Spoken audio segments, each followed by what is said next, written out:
नमस्कार, मैं हूं कपिल और आप देख रहे हैं नेक्स्ट 9 न्यूज। हम बात कर रहे हैं उत्तर प्रदेश की, जहां पर स्वामी प्रसाद मौर्य ने रामचरितमानस को लेकर बयान दिया था और इस बयान में उन्होंने कहा था कि कुछ ऐसी पंक्तियां हैं जिससे विशेष कोई समुदाय है उसका जो है वो अपमान होता है और उसके बाद लगातार जो है ये विवाद बढ़ता जा रहा है। समाजवादी पार्टी के गले की फांस बन जाएगा, इस तरीके की बातें भी सामने आई थी। लेकिन शिवपाल यादव और अखिलेश यादव ने जिस तरीके से इस बयान से किनारा किया और बयान से किनारा करने के बाद कहीं ना कहीं स्वामी प्रसाद मौर्य का कद भी बढ़ाने का काम करा। उन्हें पार्टी में राष्ट्रीय महासचिव का पद दे दिया गया है जो शिवपाल यादव के बराबर है। अब इसको लेकर ये भी चर्चाएं जोरों पर थी कि क्या जिस तरीके से उनका पद बढ़ाया गया है, शिवपाल यादव के बराबर किया गया है, क्या ये एक बार फिर से शिवपाल यादव के साथ कहीं ना कहीं अगर धोखा देने की बात करी जाए तो ऐसा भी कहा जा सकता है। लेकिन फिलहाल हम बात कर रहे हैं जयंत चौधरी की, भीम आर्मी चीफ चंद्रशेखर आजाद की, क्योंकि इन दोनों ने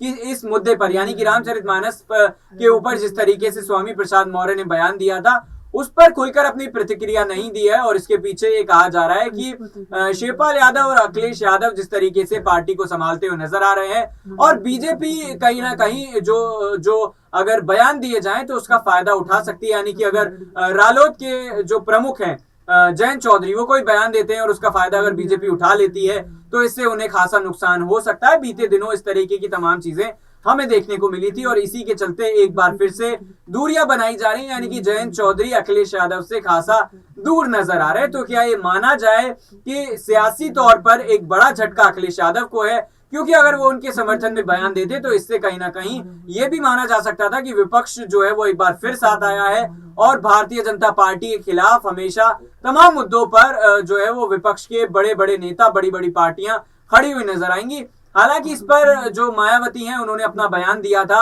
और लगातार ट्वीट के जरिए वो अपनी बात रखती हुई नजर आ रही है, चाहे वो मुद्दा कोई भी हो। निकाय चुनाव से पहले लोकसभा चुनाव जो है, माफ कीजिएगा, निकाय चुनाव आएगा, उसके बाद लोकसभा चुनाव आएगा और रिहर्सल के तौर पर तमाम पार्टियां जो है वो इन चुनाव को देख रही हैं। तो किस तरीके से अखिलेश यादव को स्वामी प्रसाद मौर्य के बयान से फायदा होगा या नुकसान, ये समय ही बताएगा। लेकिन चुनाव में जिस तरीके से तैयारियों के साथ अखिलेश यादव जाएंगे शिवपाल यादव के पार्टी में आने के बाद, कहीं ना कहीं ये पार्टी काफी मजबूत नजर आ रही है। स्वामी प्रसाद मौर्य की बात करी जाए तो उनके पास तमाम वोट बैंक है। अगर पिछड़ी जाति की बात करी जाए तो उसके वो मसीहा माने जाते हैं। इससे पहले वो बसपा में थे, उसके बाद भारतीय जनता पार्टी में गए, फिलहाल समाजवादी पार्टी में आए हैं। तो क्या इससे यानी कि अखिलेश यादव को फायदा होगा स्वामी प्रसाद मौर्य के इस बयान से? कमेंट करके जरूर बताइएगा। फिलहाल इस खास पेशकश में इतना ही। देखते रहिए नेक्स्ट 9 न्यूज। नमस्कार।